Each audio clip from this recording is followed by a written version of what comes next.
Welcome to Walking with Jesus Bible Study. We're going to be in the book of Deuteronomy, chapter 7, verse 9.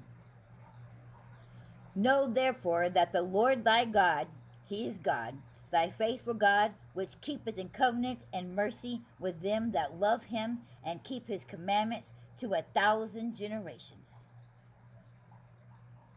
I'm going to repeat that. Know therefore that the Lord thy God, he is God, the faithful God, which keepeth covenant and mercy with them that love him and keep his commandments to 1,000 generations. God has shown us the path towards righteousness. Righteousness living, holiness. He says, be holy for I am holy, be righteous for I am holy, for righteous for I am righteous. He has kept his promises to all of us. Have we kept all of our promises to him? Many of us, many of times, said, oh God, if you've got me out of this, I would listen to you now. I'll start going to church. I'll start reading my Bible. I would start doing this and start doing that. How many people have said those very words and never done it?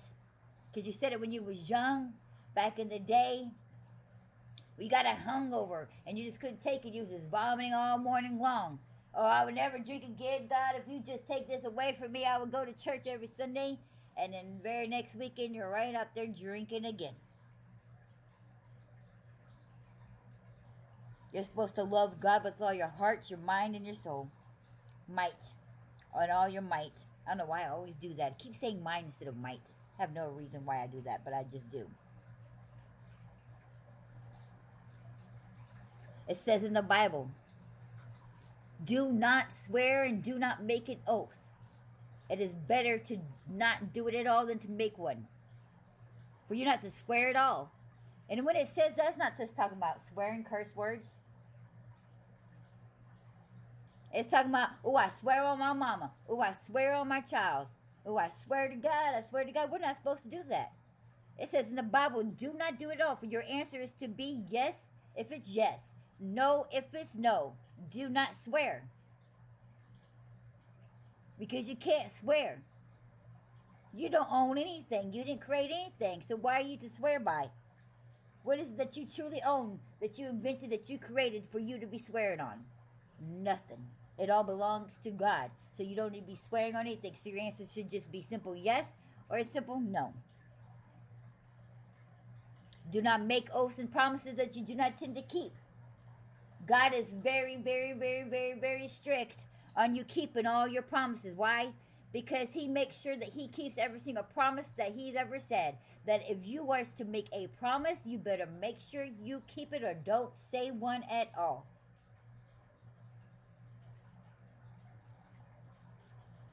Now that's one thing I always did, no matter how drunk or how high I was.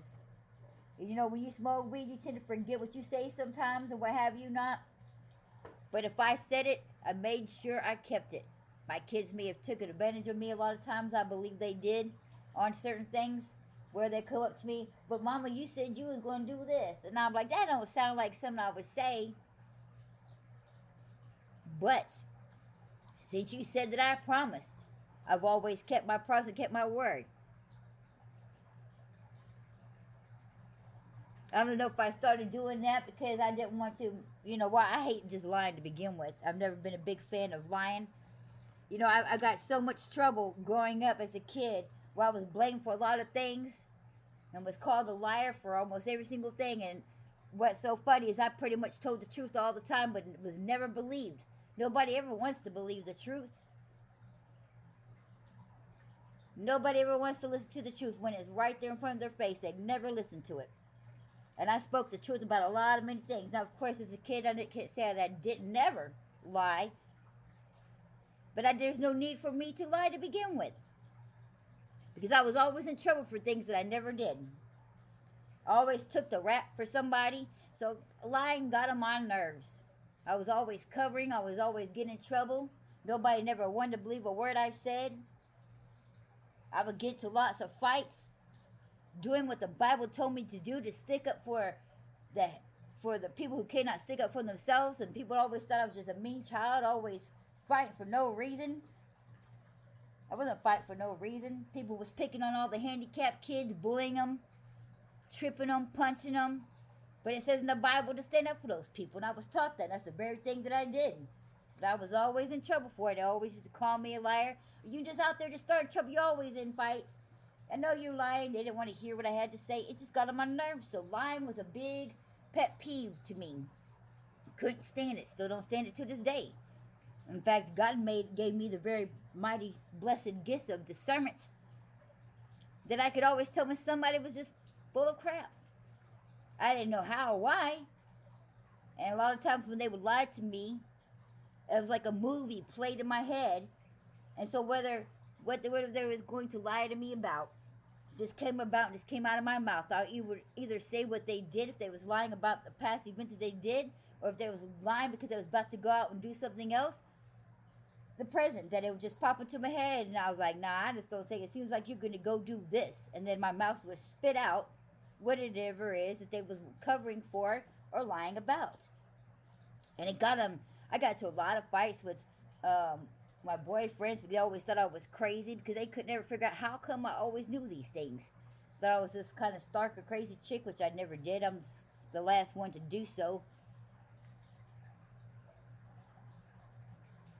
My kids, I guess I got on their nerves, especially my oldest two, because I guess they just couldn't stand it because how I was just always right. And they was like, why do you think you gotta always be right? And they had nothing to do about being right or wrong. It's just what it was, just what it is. Just how it was.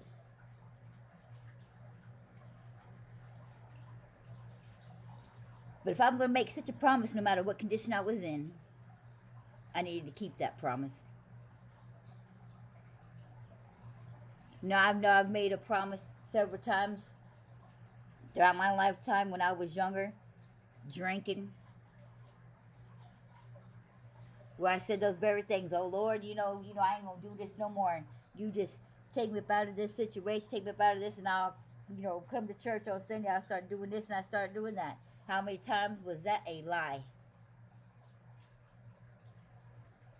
But God made me keep that promise, because look at me now. So if you ain't going to keep your promise, God will make sure you ain't no liar, that's for sure, because the truth always comes out. The truth always comes out. And you will have to end up keeping your end of the bargain, or you will pay for that lie, you will pay for that broken promise. But God would never break a promise that he's ever said, and he never has and he never will.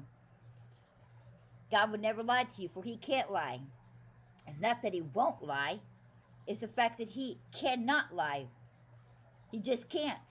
He is a righteous and holy God. There is nothing in him that is evil or a little bit dark to where he literally cannot tell a lie. To make a promise and not keep it is a lie. The two go hand in hand. So he will always keep his promises, and he would never tell you a lie. That is a fact. He deserves the same respect back. For he's God after all. If anything else, he just deserves respect on top of it. But the fact that he gives you what he asked for.